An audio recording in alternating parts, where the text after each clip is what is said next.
No lo esperaba el PRIAN ni los chayoteros, ya que el ingeniero Ángel Valderas les pone unas tremendas cátedras y los hace completamente pedazos, tanto como a el PRIAN, tanto como a los chayoteros y sobre todo también a Claudio X González, ya que se han dedicado prácticamente nada más a mentir, a mentir, a mentir, siendo unos desinformadores profesionales. Increíble, pero cierto. Así que, pues bueno, sin más preámbulo, pues veamos de qué se trata, cómo estuvo y ahorita comentamos, por qué no, ya que fue unas tremendas cátedras que les dio el mismísimo Ángel Valderas. Los 6,000 millones de dólares, poco menos de 6,000 millones de dólares, que va a costar al Estado mexicano la operación con Iberdrola, lo ha señalado el presidente, que a veces lo critican porque repite. Miren, ¿cómo no va a repetir? Pues si no entienden, es lo que yo hago en mis clases. Si mis estudiantes no me entienden, tengo que volver a explicar e incluso buscar una manera alternativa para darme a entender, porque a lo mejor los estudiantes no han entendido. Y bueno, yo formo ingenieros, estoy hablando de matemática a nivel superior, y hay ocasiones en que trabajamos conceptos pues, que son bastante complicados. Y entonces a veces tengo que explicar 3 veces o 4 veces hasta que la gran mayoría entiende. Bueno, pues el presidente tiene que explicar todos los días porque no entienden.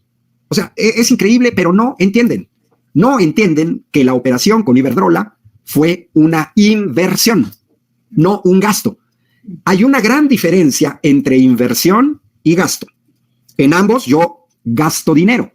En un gasto no recupero nada. Seguramente ustedes recordarán, saludos a Roberto M. hasta Manhattan, New York, donde estuve una vez en la Universidad de Nueva York en un congreso sindical. Pero regresando a la cuestión del gasto, recordarán muchos de ustedes aquella famosa nota de la quinceañera Rubí en San Luis Potosí, donde los papás tiraron la casa por la ventana para los 15 años de Rubí. Bueno, eso es un gasto, pero también podría haber sido una inversión, porque si la quinceañera Rubí, por ejemplo, hubiera conocido en esa fiesta de 15 años y se hubiera enamorado de ella un hijo de Bill Gates o de Mark Zuckerberg o del actual esposo de Salma Hayek, el hombre más rico del mundo, o de Carlos Slim, pues se convertiría en una inversión. Es un dinero que se recupera. Bueno, en el caso de las plantas de Iberdrola, adquiridas por el Estado mexicano, es terriblemente más evidente que es una inversión. A ver, ¿Iberdrola perdía dinero operando 13 plantas de energía eléctrica? No, Iberdrola no perdía, ganaba con esas 13 plantas.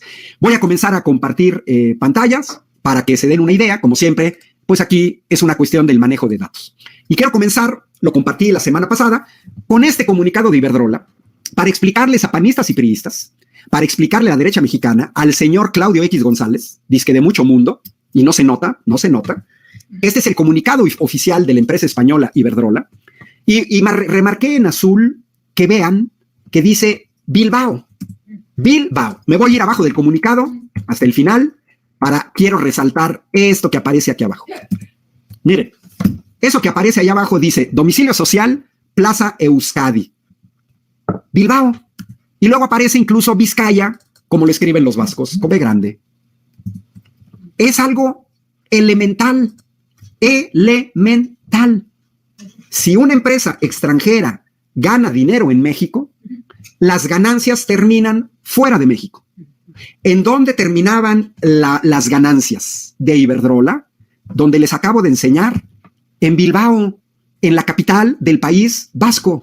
Allí terminaban las ganancias de Iberdrola, por ejemplo, de la planta Nombre de Dios, en Monterrey. Y mire, tiene razón Reina L, porque se ve que Reina L, que nos sigue en YouTube, dijo, oye, el secretario de Hacienda lo explicó, y una periodista volvió a preguntar lo que el secretario de Hacienda acababa de explicar. Bueno, la gente que estamos a favor de la 4T, no por dogma, sino porque se están haciendo cosas bien, lo que no implica que todo se está haciendo bien, porque eso es imposible. Si alguien cree que un gobierno, un presidente, un gobernador puede hacer todo bien, pues que se adelante y que nos dé el nombre. Que nos dé el nombre de una sola persona en el mundo, en la historia de la humanidad, donde una sola persona hace todo bien, o un solo gobierno. Patrañas, eso es imposible, nadie puede hacer todo bien. Pero la oposición está en un nivel extremadamente patito. Para la oposición, todo está mal. No, pues así como no todo está bien, tampoco todo está mal. los que mantenemos la cabeza fría, a pesar de estar tomando un cafecito caliente, sabemos que las cosas no es así. Y aprovecho para saludar a Paco Vázquez, nos sigue en La Paz, Baja California, donde también estuve varias ocasiones apoyando al movimiento magisterial de Baja California Sur. Entonces, la oposición no tiene ni idea. ¿De qué le sirven? Preguntémonos todos, Jesús Licea, Miguel 16, muerto, Reina L, que dice muerto, ni Tesla, hace todo bien. Preguntémonos todos, ¿por qué la oposición presumía de tener economistas súper recontra inteligentes egresados del ITAM? Los tuvieron en el gobierno, los tuvieron en Hacienda, los tuvieron en Economía, los tuvieron en Pemex, los tuvieron en la Secretaría de Energía. Bueno, ¿qué? Sus asesores no saben diferenciar entre gasto e inversión. Pues entonces, ¿qué chafas son en el ITAM y qué nivel de patito tienen? Bueno, ¿qué es lo que está detrás, lo que está en juego? ¿Cuál es el debate de fondo que se tiene con la oposición? También saludos a Ana Díaz, que está en el Valle de Napa, California. Y sí, miren, como dice muerto, más bien Nikola Tesla. Sí, yo coincido, Nikola Tesla fue un genio incomprendido en su momento.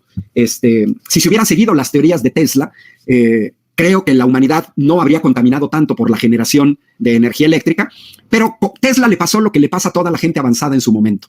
Fue incomprendido. Y eso le ha pasado en la historia de la humanidad, por ejemplo, a Georg Cantor, alemán, con la teoría de conjuntos, o le pasó, por ejemplo, al doctor Semmelweis en Austria, cuando establece las primeras medidas profilácticas para mujeres que tenían que acudir al parto, y el 50% de las mujeres fallecía en el parto. Lo mismo le pasó a Tesla. Bueno, hay que mencionarlo porque están a Tesla. Saludo también a Blanca Concepción Loaiza, hasta Culiacán, donde también hemos estado, invitado por una diputada federal de Sinaloa y por compañeros también de Sinaloa, la exdiputada local Francisca Abelló, a la que también le mando un cordial saludo. Bueno, ¿qué es lo que está de fondo y lo que realmente la oposición no quiere decir en blanco y negro? ¿Qué es lo que está en el fondo? Bueno, esto es lo que está en el fondo. Esto es lo que está en el debate entre la oposición y los que apoyamos a la 4T. Los que apoyamos a la 4T nos interesa el interés colectivo. Los que están en contra de la 4T y que se quedaron callados durante 36 años de neoliberalismo, a pesar de ser víctimas del neoliberalismo, apoyan el lucro de unos cuantos. Ahora, yo puedo entender, no lo justifico, al chayotero Héctor Aguilar Camín, o al señor pseudodemócrata Lorenzo Córdoba, o al señor abusivo, director o secretario no sé qué del INE, Edmundo Jacobo, o al exconsejero Ciro Murayama, o a incluso a Loret de Mola o a López Dóriga. Los puedo entender que ellos estén emperrados contra el actual gobierno porque se les acabó el chayote, porque se les acabó el abuso, porque se les acabó el lucro de ellos y sus familias. Lo que no se entiende, y aquí es una tarea de todos, de Juan Carlos Huerta, de Reina L, de Jesús Licea, de Isaías Sánchez. Tenía pensado Isaías ir a Coahuila, pero los organizadores no me echaron el grito. Yo tendría que haber estado en Coahuila a finales de mes y no se concretó. Pero decía, esto que está en juego yo no entiendo, y creo que nadie de los que está aquí entendemos, por qué alguien defiende el lucro si yo ni siquiera soy favorecido por el lucro, sino incluso soy víctima del lucro. Eso sí yo no lo logro entender, y es la gran mayoría. Es toda la gente que va de borrego siguiendo, el INE no se toca. Cuando en realidad lo que no querían que se tocaran eran los altísimos salarios del señor Lencho Córdoba, abusivo hasta la pared de enfrente. Probablemente la próxima semana mi tema sea los abusos en el INE, porque tenemos que seguir exhibiendo a esta gente.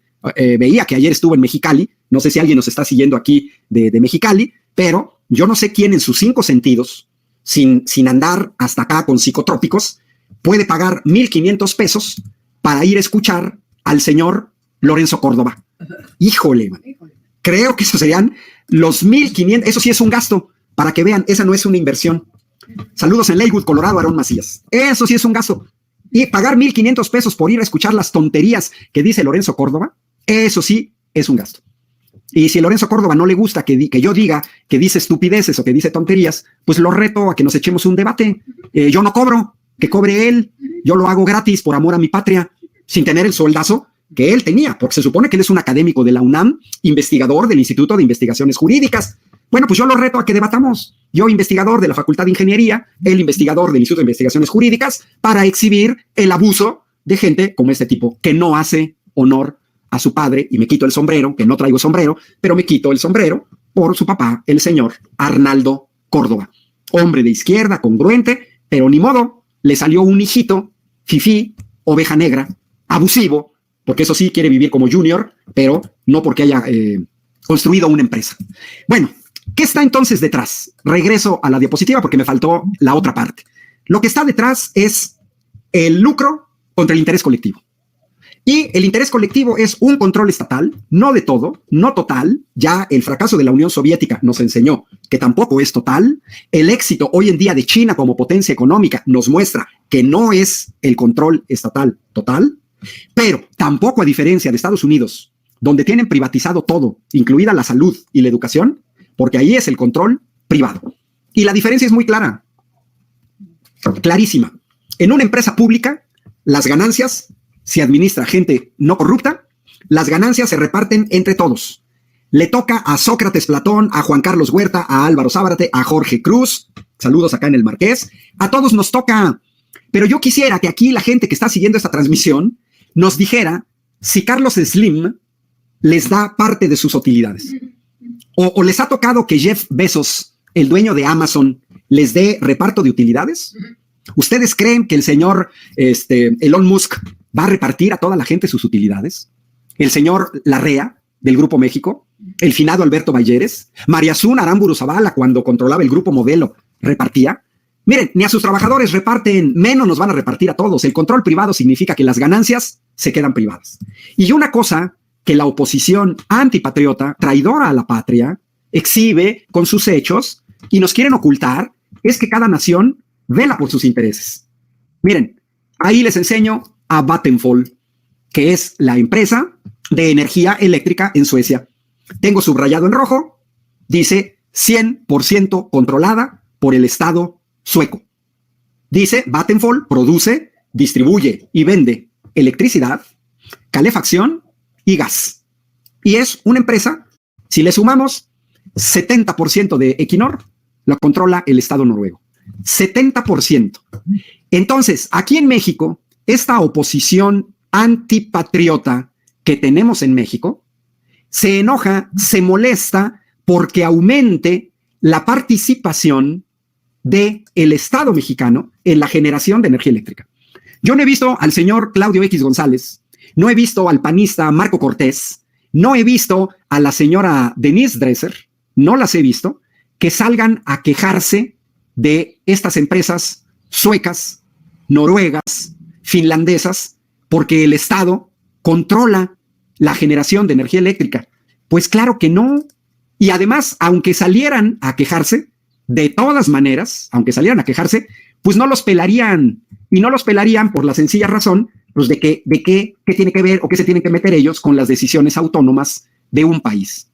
Entonces, en ese sentido, sí tenemos que ver que esta oposición que tenemos en México, en realidad le apuesta fuertemente a los intereses extranjeros.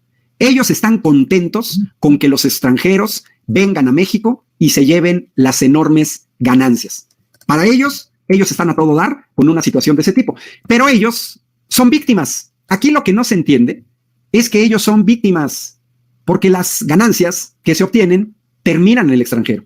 ¿Qué salen ganando ellos? Se entiende los que lucran. Los que lucran se entiende, pero no se entiende los que no lucran. Los que no lucran, ¿qué ganan con andar apoyando ese tipo de cosas? Pues nada. Y ahora miren, me quedo aquí con Equinor y con esta situación de lo privado y lo público. El año pasado, Equinor ganó ni más ni menos, en 2022, 130,000 millones de dólares. Esas fueron las ganancias en un año de Equinor. Bueno, vamos a enseñarles con palitos y bolitas. Les decimos a los panistas, pueden usar una calculadora de las que vienen en los cornflakes, no se requiere más, pero de esos 130,000 millones, si yo multiplico por el 70%, eso da 90,000 millones aproximadamente de dólares. 90,000 millones de dólares que se van al Estado noruego. ¿Para qué? Para financiar la educación gratuita, para financiar su estado de salud gratuito, para financiar su sistema de pensiones universal, para financiar sus obras de infraestructura. Esos 90,000 millones.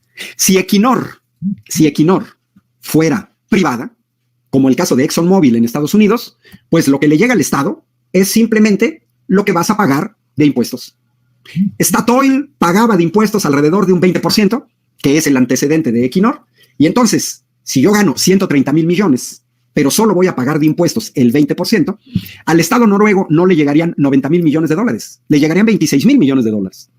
Y entonces el Estado no podría financiar las escuelas públicas o todas las escuelas públicas, no podría financiar un sistema de salud público de alta calidad, sino que tendría la gente que comenzar a pagar en escuelas privadas, en sistemas de salud privados. O carreteras donde tienen que pagar peaje, como la autopista más cara de México, OHL en el Estado de México, priistas corruptos que afortunadamente en junio ya se van del Estado de México y que le entregan a una empresa extranjera, también española, como OHL, esos grandes contratos.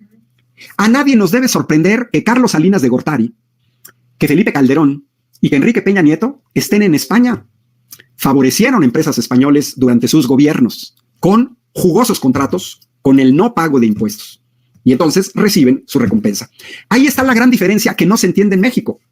Si CFE, las ganancias de esas 13 plantas de generación de energía eléctrica, que antes terminaban en Bilbao, que antes terminaban en el País Vasco, que a mí, entre paréntesis, siempre me han caído muy bien los vascos, que no es nada en contra de ellos, es un pueblo trabajador, industrioso, que ha sido sojuzgado por las autoridades centrales en España, que han vivido un periodo muy fuerte de la búsqueda de la independencia, así también como en el caso de Irlanda del Norte, y el pueblo vasco pues es un pueblo que ha sufrido la represión de los gobiernos centrales de España. Pero eso es otra cosa, eso es otra historia. Bueno, con palitos y bolitas, ¿quiénes nos vamos a beneficiar con la inversión de las 13 plantas de Iberdrola? México. Hoy lo explicó el secretario de Hacienda, Rogelio Ramírez de la O, y les dijo claramente, aunque utilizó un término técnico, dijo, los flujos que antes terminaban en España, se van a quedar en México. Para los vulgares, nosotros, para el vulgo, nosotros, para los que no somos economistas, pues lo que dijo el secretario de Hacienda es, las ganancias que antes terminaban en España, van a quedar en México. Y nuestro presidente dio un dato preciso. En 10 años se recupera totalmente la inversión. En 10 años. Para el 2033 se recuperó al 100% la inversión y México se va a quedar con esas 13 plantas. Lo mismo sucedió con Deer Park. Miren, deberían recoger su cara todos los que se dicen grandes economistas y que dijeron que la adquisición de Deer Park era un pésimo negocio. Nos vinieron a querer espantar con el petate del muerto. No, la compra de Deer Park es dinero tirado a la basura. Patrañas, viles patrañas. Deer Park ya se pagó. Y de ahí en adelante que yo pago, todo es ganancia. Esto lo entiende desde alguien que vende tortas en una calle hasta alguien que pone un salón de belleza o una peluquería o que vende tamales y atole en un negocio. Pues si yo recupero mi inversión, quiere decir, ya la pagué y de ahí en adelante el negocio, pues lo que me va a dar son ganancias. Pero esto, los economistas del ITAM con doctorado en Estados Unidos o en el Reino Unido, pareciera ser que no lo entienden. No lo entienden. Y entonces ahí andan sus pupilos, como el Claudio X González, o como el Héctor Aguilar Camín, o como la señora Denise Dresser, maestra del ITAM. Yo no logro entender qué puede enseñar la señora Denise Dresser en el ITAM. No logro entender cómo hacer fake news. Por ahí anda otra señora, María Amparo Casar, uña y carne de Claudio X González, que no nos ha pedido disculpas porque fue asesora del narcogobierno de Vicente Fox, trabajó, vivió del erario, siendo asesora de Santiago Krill, otro personaje que no tiene ni la mínima idea de dónde están parados, porque las principales víctimas de las privatizaciones, pues somos todos. Bueno, ahora quiero tocar, todavía tengo tiempo, que esta gente, vamos a decirle gentuza, no los estoy ofendiendo, es gentuza de la oposición. Como todo está mal, ellos critican hasta la hora en la que el presidente lo dijo, de cómo andaba vestido. Si traía la rayita del pantalón, si los zapatos tenían atrás un agujero. Si estuvieran los señores de la oposición, miren, me estarían criticando porque vean, ando en guaraches y con pantalón corto, pero pues porque hace calor y traigo las mangos arremangadas y pues luego no traigo aquí abrochado. O sea, pero eso ¿qué tiene que ver con lo que estoy diciendo? No tiene que ver nada con lo que estoy diciendo. Lo relevante es lo que estoy diciendo. Entonces se meten hasta cuestiones que no les da pena hacer el ridículo. Y esto tiene que ver con el lenguaje. Dicen, no, es que eso no fue nacionalización. Ah, caray, entonces, ¿cómo les vamos a llamar? Bueno, pues les voy a compartir dos informaciones con las fuentes citadas para que nos demos cuenta que sí fue una nacionalización. Miren, la primera, ya estoy compartiendo una pantalla, es una nota publicada por una agencia que, ojo, no se puede considerar pro 4T, ¿eh? No, no, no. Es Reuters, anglosajona, neoliberal, sede Reino Unido. Vean cómo tituló Reuters la adquisición en el mismo esquema que CFE adquiere, o el gobierno de México adquirió las plantas de Iberdrola. Alemania adquirió todas las plantas de Uniper, que era la filial de Fortum, la que les enseñé de Finlandia. Lógicamente le hicieron manita de puerco porque Uniper no quería vender, pero Alemania ve por sus intereses. Y vean cómo tituló Reuters: Alemania nacionaliza Uniper. Y si ven abajo de la fotografía, no dice que Alemania metió a sus soldados a tomar las plantas de Uniper. Tampoco dice que Alemania expropió las plantas de Uniper. No, miren, dice, Alemania llegó a un acuerdo para nacionalizar Uniper. Se llegó a un acuerdo para nacionalizar Uniper. Entonces, va de nuevo, con palitos y bolitas. Miren, hay que ver lo que nos dijo Iberdrola en su comunicado. El comunicado de Iberdrola es muy claro. En el comunicado, la misma empresa Iberdrola publicó que llegó a un acuerdo. Si ahorita se comparte la pantalla, ahorita lo ven, porque al inicio dice, se llegó a un acuerdo. Entonces, si me ayudan a compartir el documento de Iberdrola, porque inicia diciendo un acuerdo. Es un acuerdo de intenciones para la venta. Bueno, algo falló, no pude compartirles la pantalla, ni modo. Me brinco porque ya tenemos poco tiempo y me sigo. Bueno, fue un acuerdo. Me regreso a la otra que tenía, porque esta es relevante. Esta es relevante. Porque ahí dice abajo, se llegó a un acuerdo para nacionalizar Uniper. Simplemente, ¿qué significa? Uniper es una empresa finlandesa, y las instalaciones de Uniper en Alemania pasan a Alemania. Bueno, pues Reuters a eso le llama justamente nacionalización. Y aquí les va otro ejemplo, porque no es lo único que Alemania ha nacionalizado. Alemania ya también había nacionalizado en septiembre de 2021, había nacionalizado a la empresa rusa Gazprom. Ah, bueno, pues miren, vean nada más la situación. Pues no, o sea, ¿cuál es la cuestión? ¿Cuál es la vergüenza de esta oposición? Que exhiben sus enormes carencias de lenguaje. Con tal de criticar a la 4T, se atreven a decir, no, es que eso no fue nacionalización. Pues están bien brutos, se exhiben como brutos. Yo sí me pregunto, ¿de qué sirven sus títulos académicos? Por ejemplo, de un señor Héctor Aguilar Camín.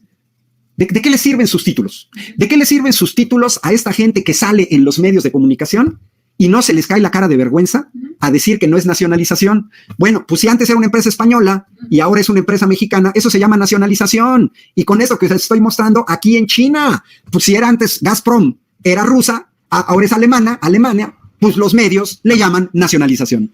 Y si Uniper era finlandesa y hoy las instalaciones pasan a Alemania, se llama nacionalización. Justamente como dice Graciela Díaz, pues quieren que todo se venda al extranjero. Y esa es una tara que yo siempre he señalado que tiene la derecha en México. Es una tara en el cual les hicieron una lobotomía, les injertaron un chip. Lo más probable es que cuando les pusieron la vacuna contra el COVID, ahí les metieron un chip o les metieron en el cerebro un popote y les soplaron el cerebro. No razonan, son verdaderamente ridículos, no argumentan, inventan, mienten, no verifican la información y nos dan a entender que lo son sus medios super guau. Por ejemplo, Latinos, los siervos del hipercorrupto Roberto Madrazo, priista, que quiso ser presidente de la República y que perdió de manera estrepitosa, pero que apoyó el fraude electoral de Felipe Calderón. Un señor que hasta hizo trampa en un maratón para meterse, porque no puede competir de manera correcta. ¿De qué les sirve transmitir desde Estados Unidos o tener estudios en Estados Unidos si ni siquiera saben usar Internet a nivel elemental? No es posible que gente como yo, que no somos periodistas profesionales, conozcamos perfectamente empresas estatales como Vattenfall, como Fortum, como Electricité de France, que conozcamos cuál es la proporción en la que se maneja Equinor, y ellos no lo conozcan. O sea, pues ¿cómo que no lo conocen? Bueno, muy relevante efectivamente esta medida, y no se nos tiene que pasar que esto nos va a conducir a una nueva situación. Y ahora les voy a compartir otra pantalla para que no se nos pase el significado profundo. Hoy el dato lo volvió a dar el secretario de Hacienda. Y es que la 4T vino a detener el proceso de degradación y de control por parte de los extranjeros de la generación de energía eléctrica. ¿Sí? A ver si me ayudan porque estoy compartiendo pantalla, pero no se ve nada. Porque es la tabla que muestra cómo venía perdiéndose el control de la generación de energía eléctrica por parte de extranjeros. Y hoy esa proporción se detuvo. Lo vuelvo a intentar, dejo de compartir y trato de volver a compartir de nuevo, a ver si se alcanza a ver, si nos da tiempo, porque ya tenemos el tiempo encima. Ajá. Pero parece ser que hay un problema técnico, porque no se ve, me veo yo, y digo, yo les puedo dar los datos, pero pues no es lo mismo. Lo que caracteriza este programa es que vean, ahí está, es que vean que no nos inventamos aquí los datos. Para 2023, la adquisición de las 13 plantas de Iberdrola significan que Comisión Federal de Electricidad regresamos a la situación de 2017. No se revierte todo el proceso, no. Pero sí regresamos más o menos a la proporción de 2017, que era 54-46, y que ahora 2023 se va a convertir en 55-45, pero que ya se había perdido el control desde 2019, donde el avance de los privados extranjeros, como lo vimos la semana pasada, era tal que ellos controlando la generación de energía eléctrica, iban a controlar todo el proceso del sistema eléctrico. Porque quien controla la generación, pues simplemente distribuye o no distribuye la electricidad. ¿Y esto en qué iba a redundar? En el aumento de las tarifas. Por eso también señalo que los opositores a esta medida están muy brutos, porque ellos también iban a ser víctimas. Y si creen que se iban a salvar, no. Hoy el secretario de Hacienda dio otro dato que pareciera perdido, pero no lo es. Señaló el caso del noreste de México, en donde ya la proporción de generación de energía eléctrica de Comisión Federal era de un triste 7%. 7 y 93% los privados. Imagínense, era prácticamente la desaparición del Estado mexicano en la generación de energía eléctrica. 7 Comisión Federal de Electricidad, 93 los extranjeros. Con esta medida, ahora en el noreste mexicano la proporción es 45% Comisión Federal, 55% los extranjeros. Siguen teniendo el control en esa zona, pero ya no al nivel de 93.7, porque eso es un control total. Bueno, nos da tiempo para mandar los últimos saludos. A las 5 entra No Apto para Cínicos con el compañero Hernández, corresponsal de La Jornada o que toma asuntos migratorios